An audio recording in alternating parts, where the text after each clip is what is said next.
Bueno, yo soy Andreina Fermín, soy psicóloga clínico comunitario y bueno, hoy quiero hablarles o prepararlos en una especie de taller para el fortalecimiento emocional y el manejo del estrés de cara a la atención de ciudadanos en comunidades de refugiados. Bueno, nuestra comunidad o la comunidad en la que ustedes están trabajando es lo que se conoce como la población PNPI. Son personas necesitadas de protección internacional, ¿no?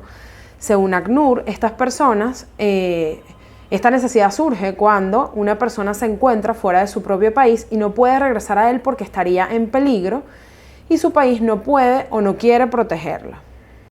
Esta fundación o organización ACNUR, que forma parte de las Naciones Unidas, data del año 50, se originó a raíz de la Segunda Guerra Mundial, con todas las personas desplazadas, refugiadas, que tuvieron que salir de sus países por todo este conflicto bélico. Se forma esta organización y a lo largo de estos años, hasta la actualidad, no ha dejado de trabajar, porque bueno, lastimosamente en el mundo siguen habiendo conflictos armados, guerras, mayormente por temas políticos, temas ideológicos, temas de etnia, incluso temas religiosos, ¿no? Actualmente el 1% de la población es desplazada o refugiada. Eso significa que de 97 personas, una persona es refugiada. En Venezuela existe población PNPI de origen colombiano y sirio, ¿no? ACNUR identifica que para el año 2018 hay 67.434 refugiados, en las condiciones de solicitantes de asilo, refugiados retornados, desplazados internamente y apátridas. Con respecto al tema emocional, ¿qué nos podemos encontrar en estos ciudadanos o en esta población, ¿no? Bueno, podemos encontrar temas de ansiedad, que serían personas con ataques de pánico, personas que están desarrollando trauma complejo, personas que tienen trastornos por estrés postraumático, ¿no? Y por otra parte podemos encontrar personas con ya estados depresivos o depresión como tal. Es importante destacar que todas estas personas, o bueno, la gran mayoría, llegan con una emoción predominante que es el miedo, ¿no? El miedo en sí no es una emoción mala, es una emoción necesaria que tenemos todos los seres humanos. Y de hecho no podríamos vivir sin ella porque nos permite prepararnos para la acción, para actuar, para defendernos, para salir corriendo, para resguardarnos, etc. El tema es cuando ya este miedo deja de ser adaptativo y se mantiene en el tiempo y genera otros tipos de condiciones y circunstancias en nuestra conducta. Cuando ese miedo, que en este caso es fundamentado, es real, es tangible, son personas que están amenazadas, son personas que temen por sus vidas, cuando ese miedo deja de ser adaptativo y se generan estos cambios a nivel fisiológico, bueno, ya pasamos a un estado de ansiedad, ¿no? Podemos pasar por crisis de ansiedad que pueden ser determinadas en el tiempo con algunos aspectos propios de la ansiedad, tales como palpitaciones, sudoraciones, dificultad para conciliar el sueño, entre otras. O ya podemos hablar de otros trastornos ansiosos que por sus particularidades, distan unos de otros, ¿no? En este caso podemos encontrar ataques de pánico, crisis de ansiedad que les acabo de mencionar, ansiedad generalizada, trastorno por estrés postraumático y trauma complejo. Ok, entonces vamos a ampliar estos aspectos vinculados con la ansiedad, ¿no? Ya les expliqué que el estrés adaptativo, bueno, es un estrés que es normal, es esperado en situaciones amenazantes y tiene un periodo de tiempo definido y corto. O sea, la persona se adapta a las circunstancias, logra resolverla, logra ajustarse y se espera que pueda salir de ese estado de miedo o de ese estado de mucho estrés en un periodo corto de tiempo. Cuando el manejo del estrés no es adecuado, bueno, por supuesto ya hay estados de ansiedad, las crisis o la ansiedad generalizada, que es cuando la ansiedad pues es predominante y es muy incapacitante, la persona se le dificulta hacer su vida normal, vincularse, etc. El estrés postraumático es bien particular en estas circunstancias porque, bueno, la persona tiene la dificultad para recuperarse después de haber estado expuesto a un evento traumático. Pueden pasar estrés postraumático por circunstancias como accidentes, impactos fuertes, y bueno, esta serie de este acontecimiento desencadena reacciones emocionales y físicas que suelen repetirse cuando la persona recuerda o asocia algún otro estímulo con ese estímulo traumático que vivió en el pasado. Si se mantiene en el tiempo, lo llamamos estrés postraumático. Luego tenemos los ataques de pánico. El ataque de pánico se vivencia como una dolencia física. De hecho, las personas suelen reportar que pueden estar teniendo una especie de infarto o sienten una presión en el pecho muy fuerte y ubican su dolencia o su malestar específicamente en la parte física. Cuando van a un servicio médico o cuando van a la consulta, físicamente no tienen nada. Entonces se experimenta así, pero la verdad es que es un cúmulo de emociones negativas que hacen que el cuerpo se defienda de esa manera.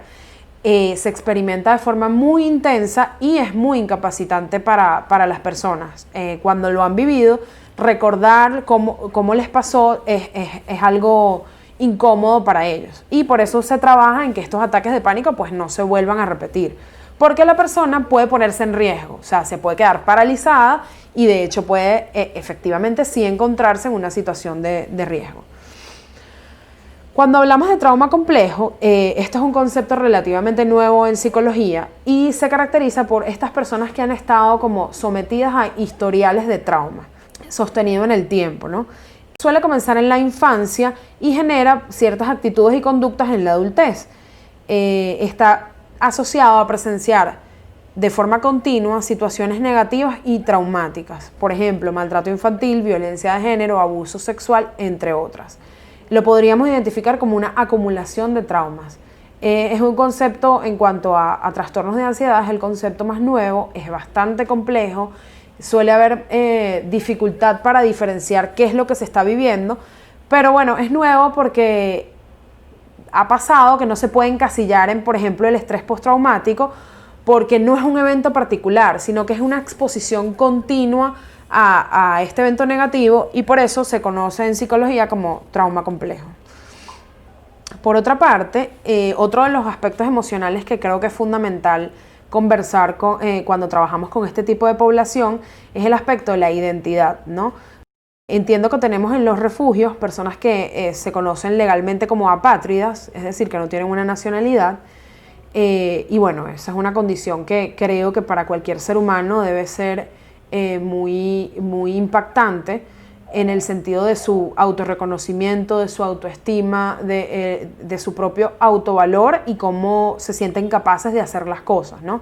Bueno, un autor que conseguí de apellido Arendt decía que esta condición de apátrida es estar privado del derecho a tener derechos. Entonces es sentirse como no miembro de nada, como imposibilitado y muy disminuido. Y eso emocionalmente, pues para un ser humano es una vivencia difícil, ¿no?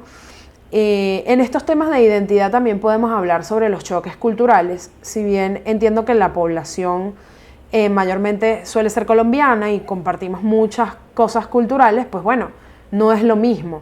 Entonces se pueden dar esos choques culturales en temas como quizás la comida, quizás aspectos incluso religiosos, aspectos de rutina, y eso a su vez puede generar en las comunidades pues ciertos niveles de discriminación. También tenemos un tema con el acento.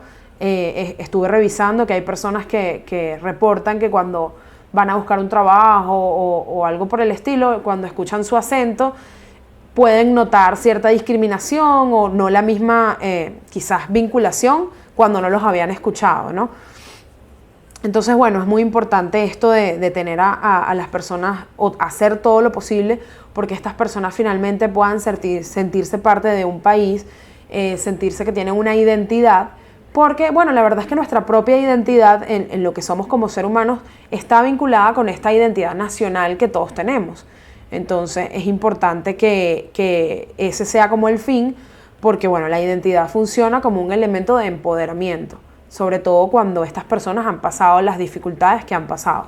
Por otra parte, ya hablando más hacia el tema de la depresión, hay un concepto ahorita que está muy en boga y que creo que es importante que lo revisemos, que es el duelo migratorio, ¿no? Para hablar de esto es importante recalcar la diferencia entre refugiado y migrante.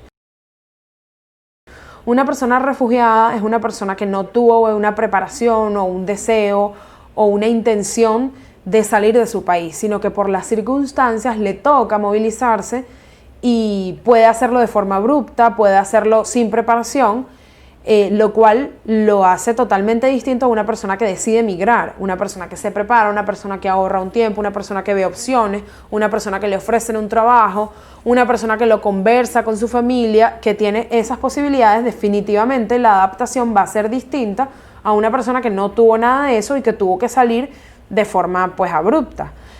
Bueno, este duelo migratorio es un tipo de elaboración de la pérdida que empieza cuando una persona emigra. Es un proceso que puede culminar en éxito o en patología, ya que cuestiona los recursos y estrategias de adaptación de cada uno y moviliza emociones ambiguas, haciendo que el duelo también lo sea. Cuando hablo de emociones ambiguas, me refiero a que, por ejemplo, lo que les comentaba de los migrantes, puedes tener mucha emoción, muchas ganas de ver ese nuevo espacio donde vas a vivir o ese nuevo trabajo, pero pues también puedes tener la tristeza o la sensación de pérdida de que te estás alejando de tu familia, ¿no? Entonces, eso ocurre en el duelo migratorio, como esa mezcla de emociones. En las personas refugiadas, pues bueno, la preparación para esto nuevo que les viene, pues es más complicada, por lo que les comenté de que salían de forma abrupta. Cuando hablo de duelo, que bueno, es un concepto que todos manejamos, pues sabemos que hay pérdida, ¿no? Es fácil para todos identificar estos duelos cuando hay pérdidas físicas, cuando perdemos un ser querido de forma física. Pero cualquier proceso de pérdida o cambio en general implica este proceso psicológico de duelo, ¿no? Solo que a veces no estamos acostumbrados como a revisarlo, lo que les comentaba. Así esto sea un deseo, algo planeado, algo que nos ha generado mucha emoción, pues bueno, ese proceso de duelo se va a dar, ¿no? En cada persona de forma distinta. No se trata de una receta o de un algoritmo de que, bueno, por ahí hay esquemas del proceso de duelo. Primero estamos como en negación, luego pasamos a un momento de rabia, etc. Eso en las personas se va a dar de forma distinta y va a depender de los recursos de cada persona emocionales y también de su personalidad y de las condiciones que lo llevaron a esta circunstancia o a tomar esta decisión, ¿no? Estuve revisando la bibliografía y una autora comentaba que un duelo migratorio mal elaborado puede pasar de generación en generación, o sea, algo que no se elabora, que no se habla, que no se conversa, que no se le da lugar a las emociones, no se colocan en el afuera, puede generar impacto incluso en generaciones futuras. Esto pudiera hacer como quizás clic con estas personas que sufrieron el Holocausto o estas cuestiones históricas que han sido impactantes y que la verdad sí es factible pensar que ha pasado de generación en generación pues estas cuestiones asociadas al duelo, ¿no? Bueno, lo que les comentaba, estas circunstancias nuevas a las que se enfrentan los refugiados ponen a prueba su equilibrio emocional. Cuando un duelo no se resuelve, es decir, que estas emociones quizás hacia el polo depresivo se mantienen en el tiempo, este duelo no resuelto va a afectar la conducta, de modo que la persona, su estado de ánimo va a ser deprimido, melancólico, va a tener decaimiento, va a tener falta de interés, falta de concentración, apatía, anedonia, o sea, no va a conseguir placer en nada, y ya no hablamos de duelo, sino hablamos de depresión. Pueden haber episodios depresivos o cuadros depresivos que se mantienen y bueno, eso puede generar otro tipo de patologías del estado de ánimo que, bueno, son complicadas y pueden generar circunstancias muy adversas. En este caso, yo les quisiera dar una recomendación terapéutica importante de validar las emociones de los usuarios o de las personas que viven en las comunidades, ¿no?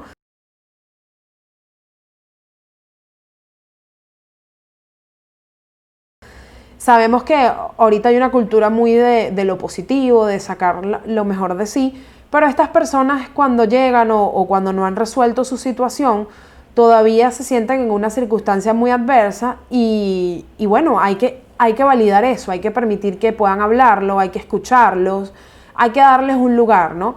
Entonces, bueno, yo les coloco acá en la presentación esto de evitar frases tipo acá estás mejor, es una gran oportunidad porque de esta forma podemos perder de vista las complejidades que supone la migración y que no lo sabemos porque la verdad es que no es nuestra situación. Entonces, cada quien lo vive de forma distinta Y siempre hago una invitación a que eso se respete, ¿no? A que cada persona tiene su ritmo, a que hay personas que se adaptan buenísimo y consideran un trabajo y se ven bien, y a lo mejor eso no significa incluso que estén bien, porque bueno, también sabemos que el duelo implica un proceso de negación importante y que más bien hay que salir de ahí y enfrentar con las verdaderas angustias, con los verdaderos miedos para poder resolverlo. Además de todo esto que les comenté en la parte emocional, hay como un contexto que no podemos perder de vista, ¿no? Que son, yo lo identifiqué como los aspectos comunitarios inherentes a los refugios, ¿no?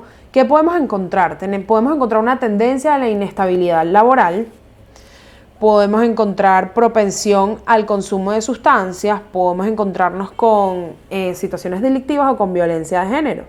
¿Qué ocurre con la inestabilidad laboral? Bueno, depende el tipo de trabajo que ellos tenían en sus países de origen. Bueno, quizás pueda haber inconformidad con lo que le ofrecen acá. Entiendo por lo que revisé que estas personas suelen ser de estados fronterizos donde trabajan mucho la agricultura, ¿no? Entonces de pronto llegan a lo mejor a comunidades de Zulia, que bueno, si bien seguramente también habrá temas de agricultura, ya más bien es un estilo más de ciudad, o a lo mejor hay otro tipo de economía. Entonces eso puede hacer un choque y no se sienten cómodos, y bueno, hay una ligera tendencia, o ligera, quizás marcada tendencia a sentirse inestables en el ámbito laboral. Esto también va a depender de las remuneraciones. Sabemos que si no tienen sus papeles en orden, quizás las remuneraciones no son las mejores. Entonces, bueno, eso lo tenemos que asumir, ¿no? Hay una propensión al consumo de sustancias. Bueno, cuando las personas están pasando por momentos emocionales difíciles, pueden recurrir al uso de sustancias, quizás para alivianar o aligerar esas tensiones, ¿no? Entonces, hay aumento del consumo de alcohol, como una especie de vía de escape. Es una forma de abandonar o de abstraerse de esa realidad difícil que les ha tocado vivir. Y bueno, incluso pueden, si no los consumían antes, bueno, hacer uso de drogas más fuertes, ¿no? De drogas duras, como se llama en psicología, ¿no? Esto a la vez afecta lo que les comentaba antes. Entonces, una persona que no va a tener los recursos para mantener un trabajo, ¿no? Y además va a afectar esto que viene a continuación, ¿no? Se pueden ver inmiscuidos en situaciones delictivas, o en violencia de género, porque cuando la persona está en abuso de sustancias, pues bueno, afecta todas las áreas de la vida, la forma como se vincula con los otros, la forma como se percibe a sí mismo, y hay siempre como comorbilidad, de acuerdo también al aspecto social o el origen de la persona, con estas situaciones delictivas, de forma de poder conseguir más sustancia o de poder conseguir dinero de forma fácil. Y este escenario de violencia de género, que bueno, la persona ante los efectos de algunas sustancias, pues bueno, puede incurrir en esta situación con su pareja o con su familia. Las recomendaciones para el equipo de trabajo. Bueno, con esto que les acabo de decir, es importante que más allá de resignarnos a que esto se pueda dar, creo que es importante que como equipo tengamos este tipo de situaciones claras, porque nos va a permitir enfocarnos de mejor forma, ¿no? Entender que son situaciones que vienen una de la mano con la otra, y no negarlas ni sentirnos mal porque a lo mejor dudamos de nuestra capacidad en el trabajo, sino que lastimosamente es como un cúmulo de circunstancias que vienen en conjunto, dada la dificultad de la situación de estas personas, ¿no? Entonces no es el hecho de resignarse, sino es estar preparados, es prepararnos cada vez más para el abanico de posibilidades que pueden traer estos usuarios consigo, ¿no? Como equipo de trabajo es fundamental el manejo adecuado del estrés. Esto es un trabajo estresante, es un trabajo trabajar con público en general es estresante, y este es un público que está en necesidad, está en falta. Le quitaron su casa, le quitaron su familia, le quitaron su espacio, así haya sido un ranchito en la finca, no sé qué. Ese era su espacio, esa era su nacionalidad, y todo eso pues no lo tiene, no lo puede tener, no se siente seguro de tenerlo. Entonces, bueno, son personas que están vulnerables, que están necesitadas. Trabajar con ellos es estresante y puede generar lo que se conoce como el síndrome de desgaste profesional o burnout. Es un estado de agotamiento mental, emocional e incluso físico que se presenta como resultado de exigencias agobiantes, estrés crónico o insatisfacción laboral.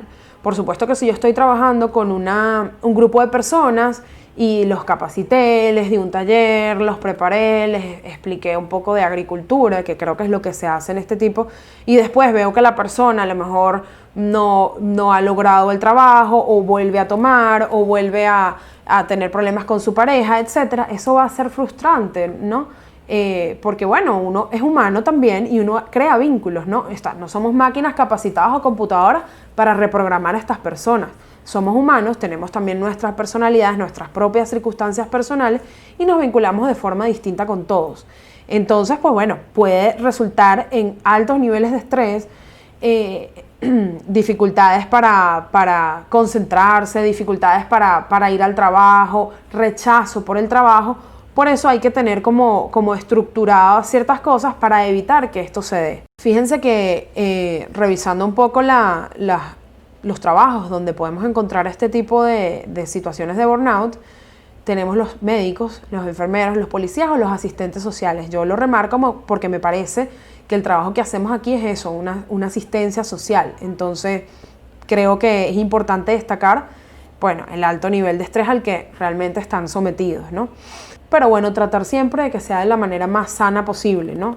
No que nos programemos como máquinas, pero guardando siempre las distancias y los límites para autoprotegernos, que es una de las recomendaciones principales que les hago a ustedes que trabajan con este grupo de personas, ¿no? Fomentar el autocuidado. Esto ya es un tema netamente personal, ¿no? ¿Qué es lo que me hace estar bien? ¿Qué necesito hacer para estar bien? Eso es lo que tengo que buscar hacer en mi tiempo libre, en mis espacios de descanso, en los fines de semana, o sea, prepararse mucho en ese sentido para que puedan otra vez aproximarse cuando les toque trabajar de una manera más tranquila, de una manera más clara, más despejada, ¿no? Creo que es fundamental acá aceptar las diferencias, ¿no? Trabajar desde la tolerancia y el respeto. Esto es importantísimo, por lo que les comentaba de las problemáticas que nos podemos encontrar. A veces estas problemáticas pues nos movilizan porque pueden hacer clic con alguna situación personal que hayamos vivido. Y bueno, hay que hacer esfuerzos importantes para guardar esas diferencias, para guardar eso personal que nos pueda estar afectando y bueno, brindar la ayuda que estas personas necesitan. Establecer límites claros. Esto significa límites claros con los usuarios, límites claros con los supervisores, límites claros con la organización, ¿no? Definir los espacios, los horarios, el tipo de trabajo que se va a hacer es importante, ¿no? Sé que en estos trabajos hay mucho de que todos podemos apoyar, de que todos podemos hacer un poco de todo y va a ser así y puede ser así, pero en la medida de lo posible que tratemos de respetar el espacio de cada uno, qué le corresponde hacer a cada uno, pues nos va a ayudar a mantener un poco como al límite esta forma de en que nos afecte la situación de los usuarios, ¿no? Fundamental la comunicación asertiva, ¿no? Sé que ahorita las organizaciones en general y mucho más el estilo de organización en la que ustedes trabajan, ya estas estructuras jerárquicas verticales están como obsoletas, ¿no?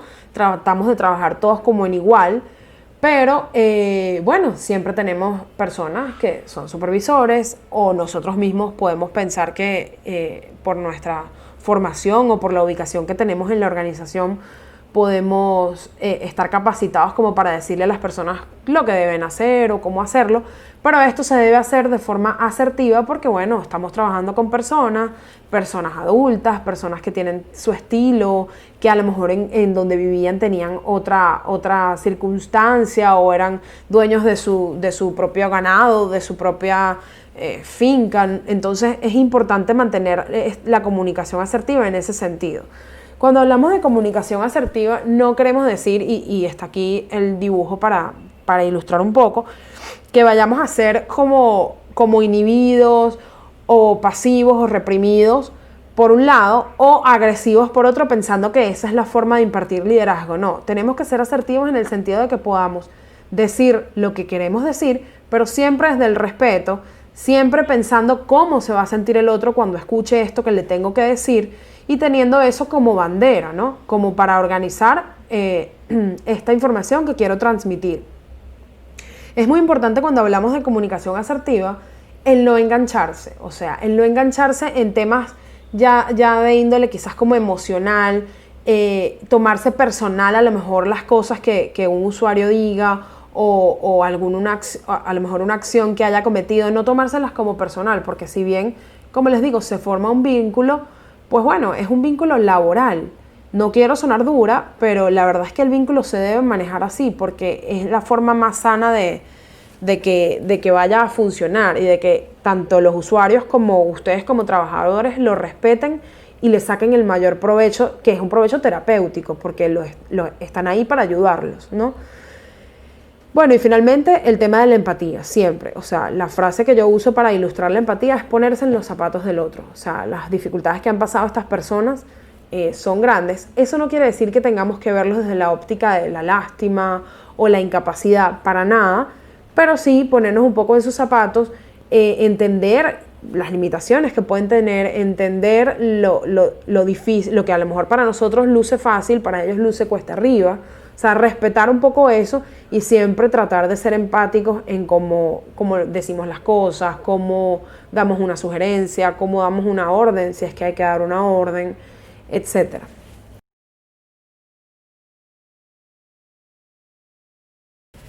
Otro aspecto relevante es hacer una autorrevisión de mi trabajo, ¿no? Una especie de autoconocimiento de mi trabajo.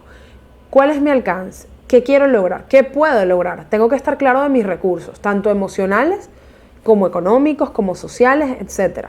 Si, por ejemplo, a mí la situación de maltrato me moviliza demasiado, yo no, de forma respetuosa, no puedo trabajar con ese usuario, porque eso quizás va a salir en la relación terapéutica y se va a ver afectado.